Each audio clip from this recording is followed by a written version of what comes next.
Buenas noches, hermanos. Vamos a continuar con el estudio que llevamos sobre el capítulo 2 de la primera epístola del apóstol San Pedro.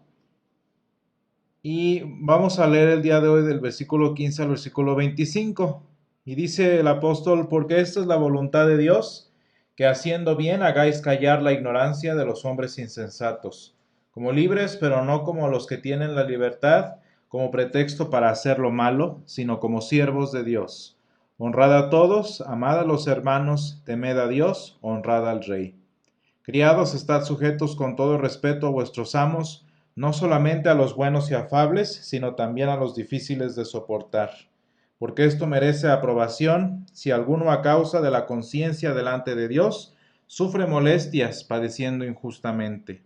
Pues qué gloria es si pecando sois abofeteados y lo soportáis, mas si haciendo lo bueno sufrís y lo soportáis, esto ciertamente es aprobado delante de Dios.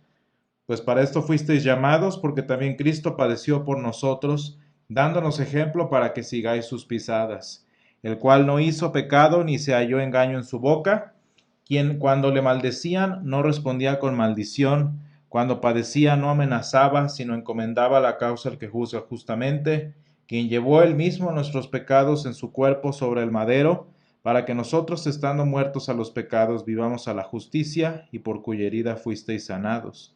Porque vosotros erais como ovejas descarriadas, pero ahora habéis vuelto al pastor y obispo de vuestras almas. Y este pasaje que estamos leyendo, el principio comienza desde el versículo 13. Dice el apóstol en el versículo 13: por causa del Señor someteos a toda institución humana, ya sea al rey como a superior, y a los gobernadores como por él enviados para castigo de malhechores y alabanza de los que hacen el bien. Este principio del que estamos hablando, que nos enseña la Escritura, naturalmente a través de la inspiración al apóstol San Pedro y la misma sabiduría del apóstol, pues bueno, es un principio que cuando lo vemos históricamente y para la vida cristiana, no podemos evitar pensar en la doctrina que el doctor Lutero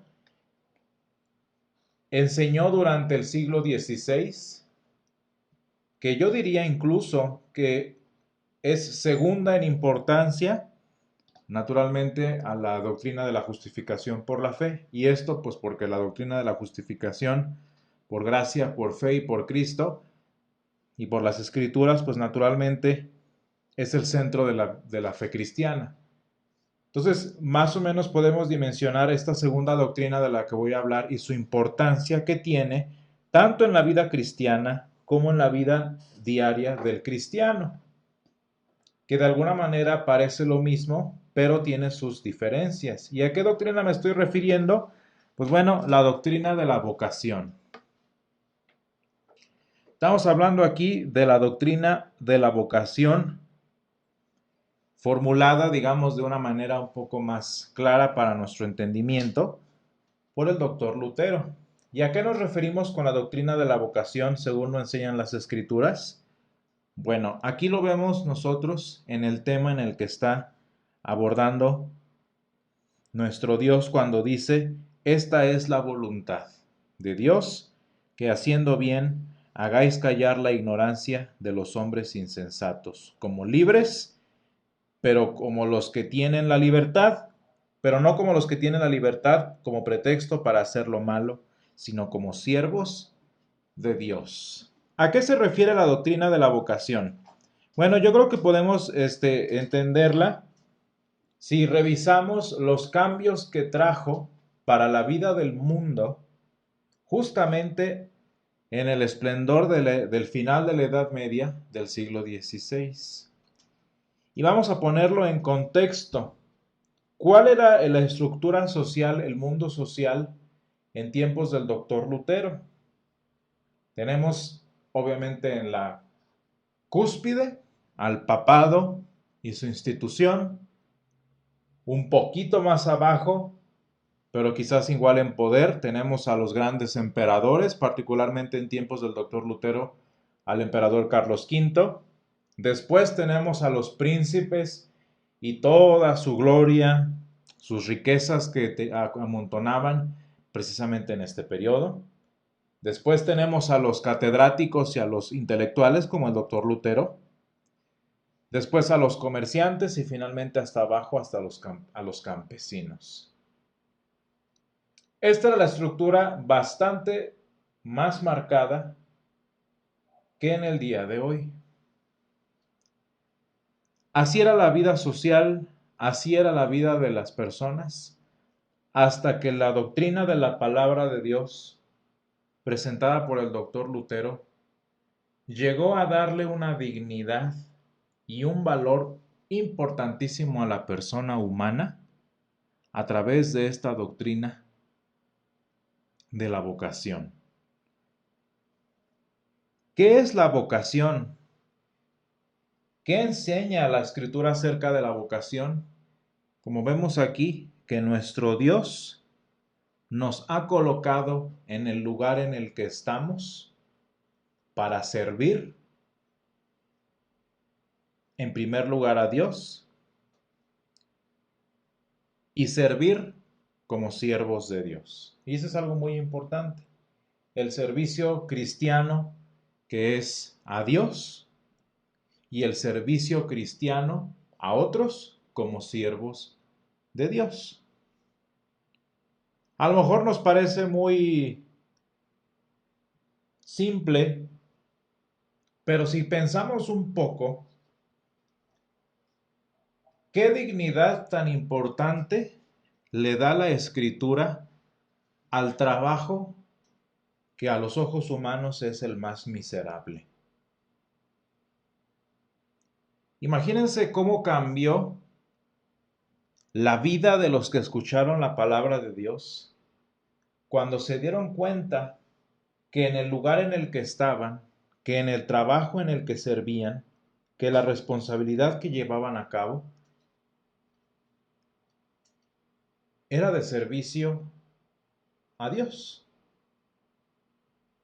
Y no nada más era de servicio a Dios, sino que los convertía, fíjense bien lo que está diciendo aquí el versículo 16, los hacía siervos de Dios.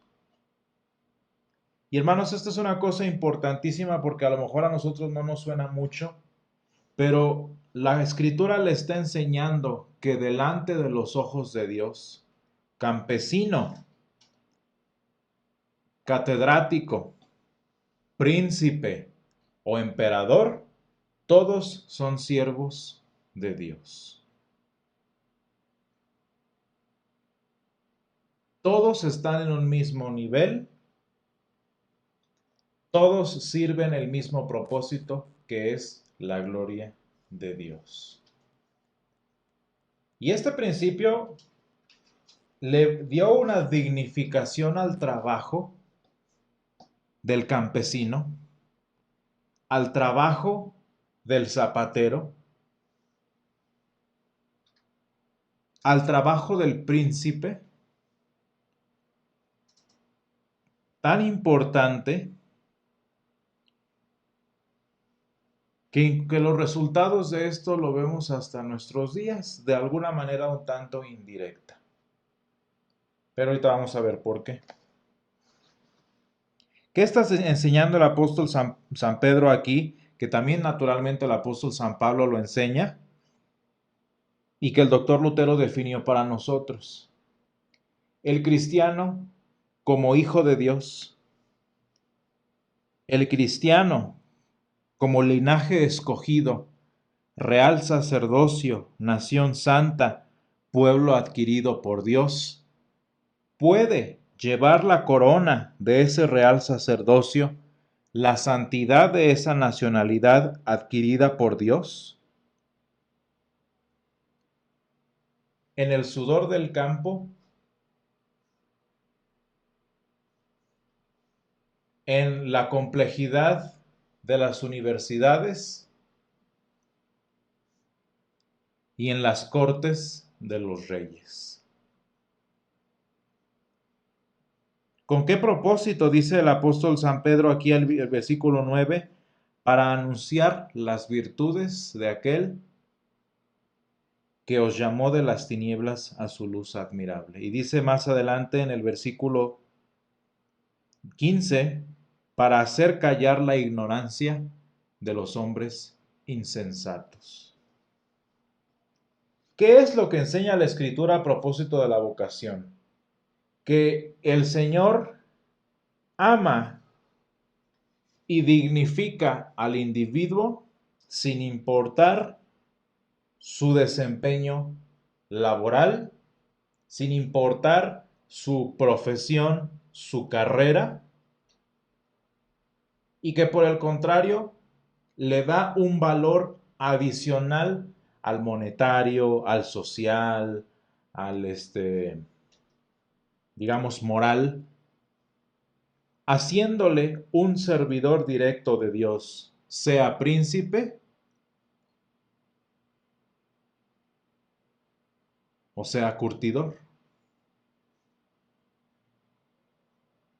Y una vez que el Señor dignifica estos trabajos, no sé si lo logramos entender, una vez que la dignidad del trabajo deja de ser con base en la capacidad financiera, con base en, digamos, el impacto social y todo eso que al ser humano le interesa.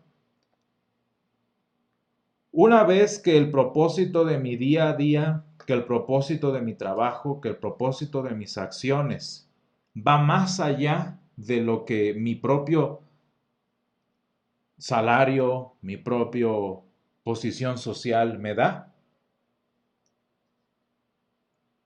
viene un cambio en la perspectiva del cristiano, en la que dice el doctor Lutero, citando precisamente Primera de Pedro, en el que el cristiano es libre,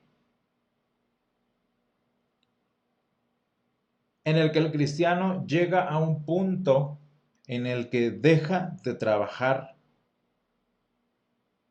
para sobrevivir, deja de trabajar para escalar su nivel social, para mantener su nivel social, para cosas frívolas y empieza a trabajar para la gloria de Dios.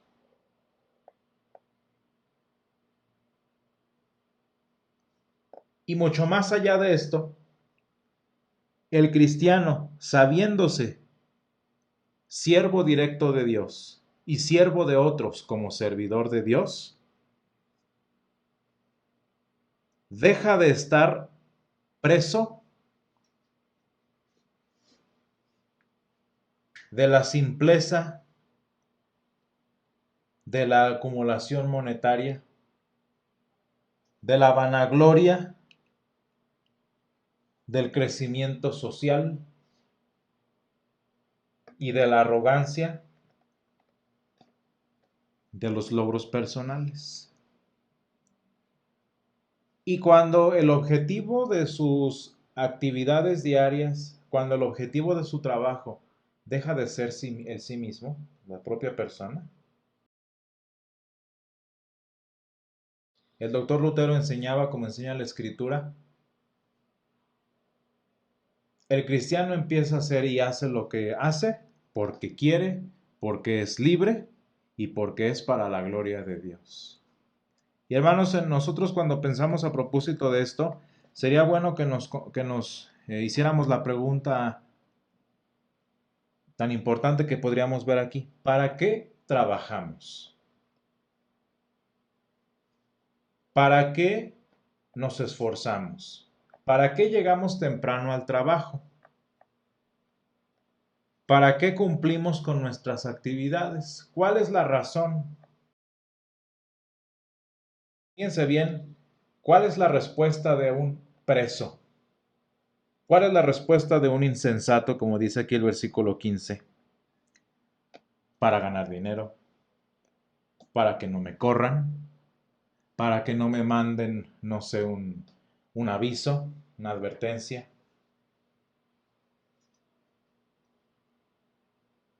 ¿Por qué le estoy llamando preso e insensato? No sé si ustedes recuerden la parábola del joven rico del hombre rico y de Simeón.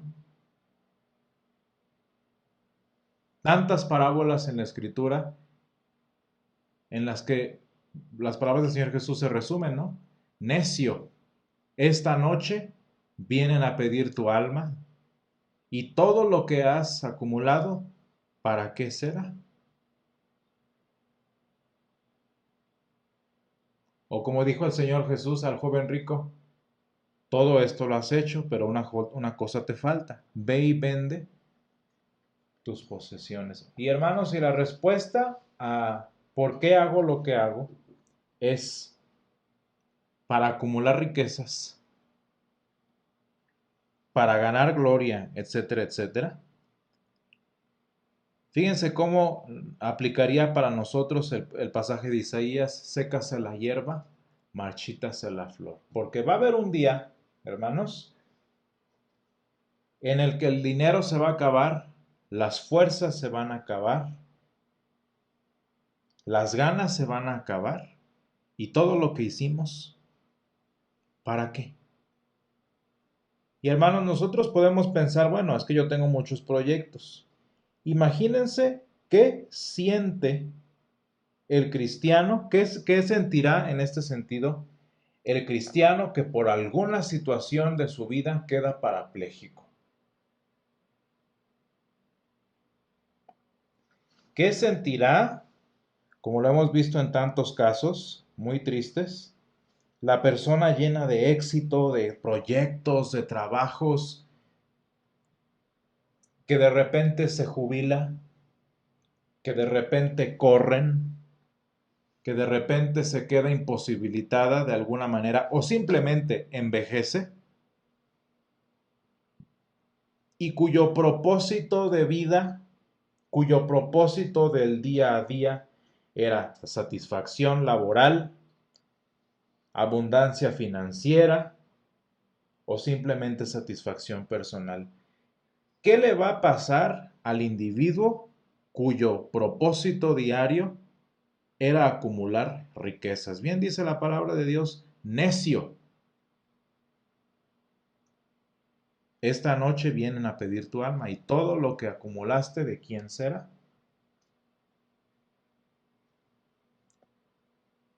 Eso es por un lado. Por otro lado está una situación un poco más delicada. ¿Qué va a pasar cuando no me gusta cómo las cosas están sucediendo en mi trabajo, en mi escuela, en mi actividad diaria? Y lo hago para estar a gusto, lo hago para estar contento, lo hago para rellenar el estómago y nada más. ¿Qué es lo que vamos a hacer?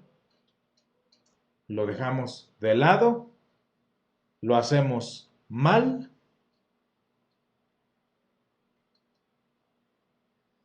o vivimos en amargura de corazón. Porque como no me da lo que me gusta, como no me da lo que quiero, pues entonces no lo hago.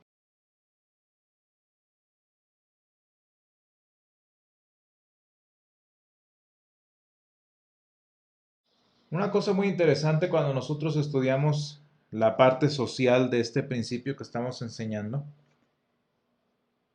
es que la doctrina de la vocación, que es lo que estamos hablando hoy en algunos términos generales,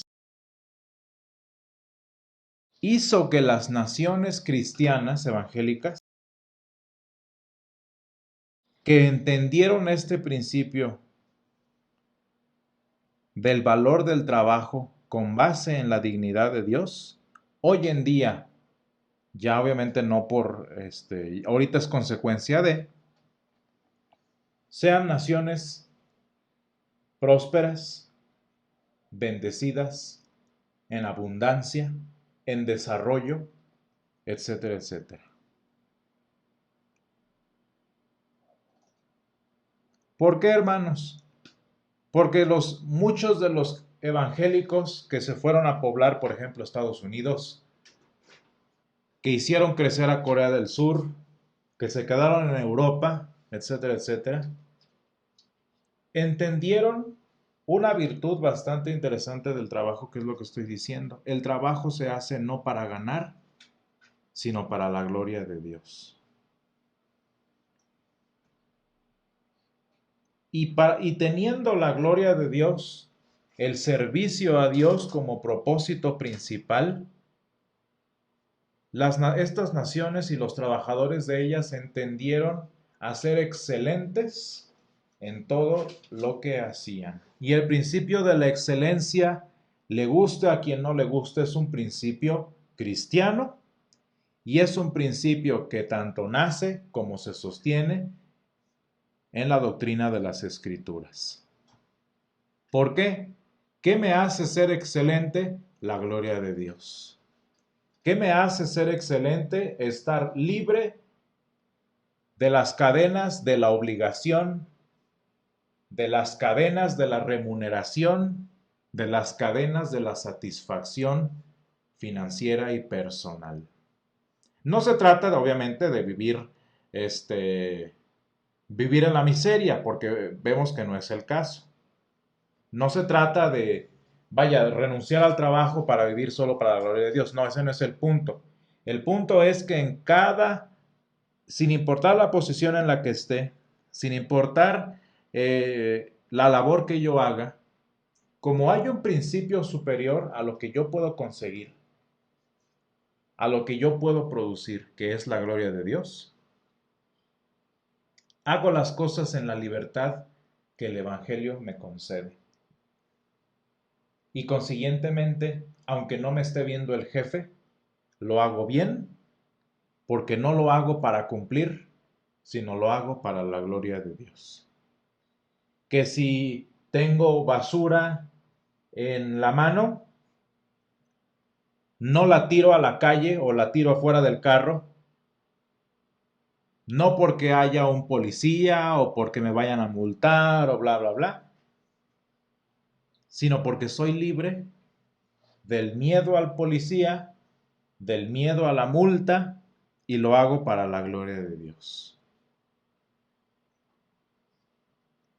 De manera que el principio de la excelencia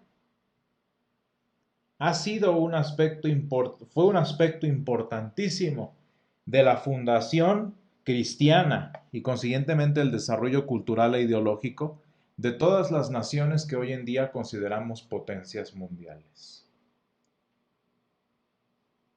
Esto viene, digo nuevamente, viene del hecho de que el campesino un día entendió, de que el príncipe un día entendió que su trabajo tenía un valor especial porque como real sacerdote, como parte de la nación santa, como pueblo adquirido por Dios, tenía la dignidad, el cansancio y la gloria personal. Fíjense bien, cuando nosotros estudiamos, por ejemplo, Génesis 3, que es la caída, una de los, específicamente en el tema que estamos hablando, el Señor habla con Adán y le dice, y con el sudor de tu frente comerás el pan. Y dice que la tierra iba a producir cardos y espinos y etcétera, etcétera. Aquí el Señor no está inventando el trabajo. No se trata de que Adán y Eva fueron holgazanes en Edén. El trabajo ha existido siempre. ¿Qué es lo que sucedió con la caída? ¿Qué cayó o qué cambió en Génesis 3 a propósito del trabajo? El cansancio, la frustración y la incapacidad de trabajar como se debería trabajar. El trabajo no es el problema es el cansancio, el problema es la frustración que el Señor no quiso que sucedieran y que sin embargo sucedieron.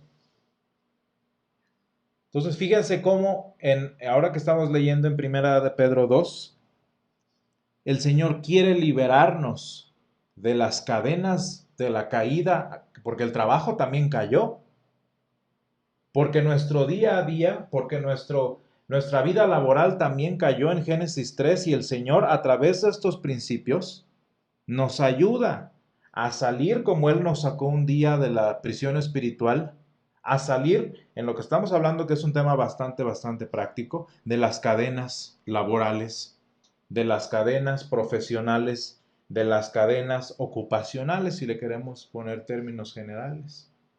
¿Por qué hago lo que hago?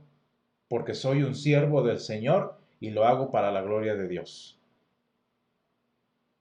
Y sea que lo sirva directamente como pastor, como organista, como teólogo, o lo sirva a través de el servicio a mi prójimo, todo es para la gloria de Dios. Y fíjense qué interesante dice, como libres, como siervos de Dios. Y es que el principio de la vocación, hermanos, es una libertad para someternos a Dios porque queremos.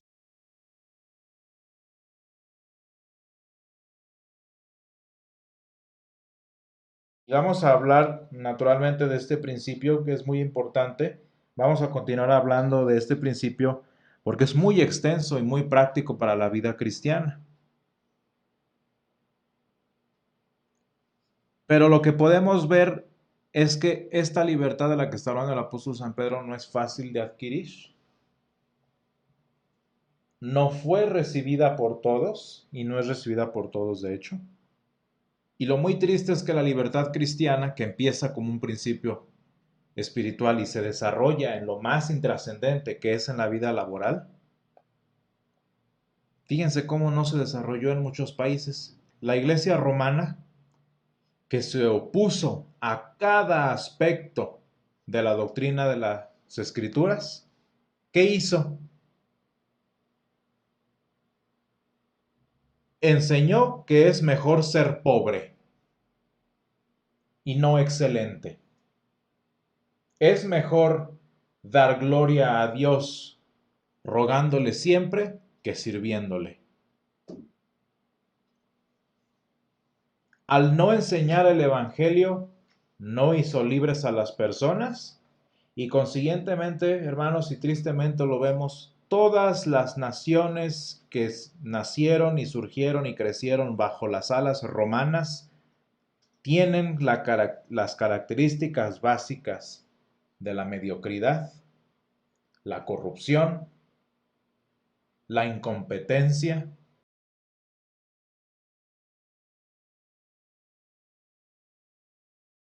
y tantos otros adjetivos que muy seguramente conocemos muy bien. Como no me han hecho libre, sigo bajo las cadenas del, como me decían a mí de chiquito, del mínimo esfuerzo. Siguen bajo las cadenas de que si no me dan, no hago, que si no me ven, no hago, que si no me pagan, no trabajo. Y siguen bajo las tristes cadenas. Fíjense, estamos hablando de algo completamente intrascendente en la vida humana, que es el trabajo. Y ni allí gozan de la vida cristiana. ¿Por qué creen que en todos los países que los que estoy diciendo son países mediocres? Porque la gente trabaja para satisfacerse a sí misma, porque la gente trabaja para cumplir con el requisito, para cumplir con las letras chiquitas y a la mínima oportunidad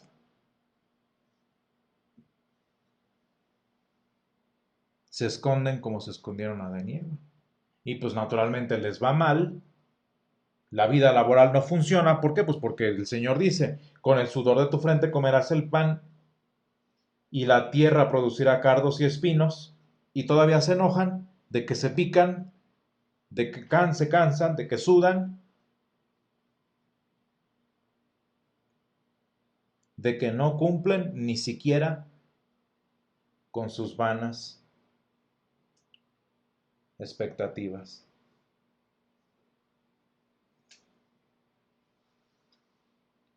Y hermanos, vean cómo la libertad del Señor, cómo la dignidad del trabajo tiene trascendencia tan simple, tan cotidiana como es nuestra vida diaria.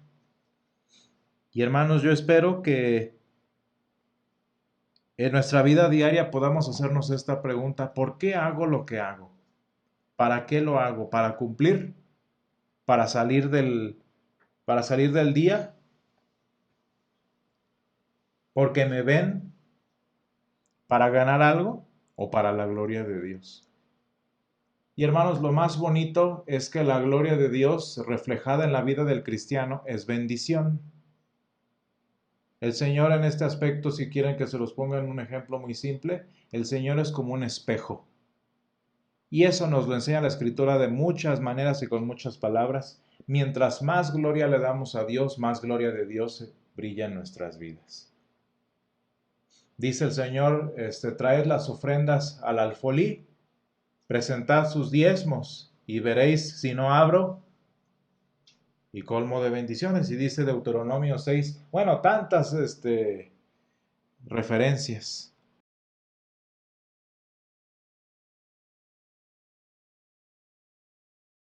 Deuteronomio 6 dice, y cuando hayamos cumplido con todos estos principios,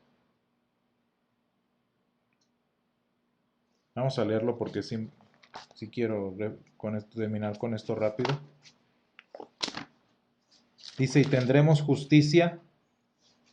Dice, y nos mandó el Señor que cumplamos todos estos estatutos y que temamos al Señor nuestro Dios para que nos vaya bien todos los días y para que nos conserve la vida como hasta hoy. Es lo más bonito para la vida del cristiano. Mientras más gloria damos a Dios, más de su gloria resplandece y bendice nuestras vidas. Gracias, Señor, te damos porque tú nos enseñas, Señor, a trabajar con excelencia, porque tú, Señor, quieres que seamos personas de perfección. Tú, Señor, quieres que seamos personas de testimonio y te rogamos, Padre, que nos enseñes también, Señor, a procurar esta libertad, quizás un tanto secundaria, un tanto intrascendente en nuestra vida espiritual, Señor, pero importante para la gloria de tu nombre, Señor.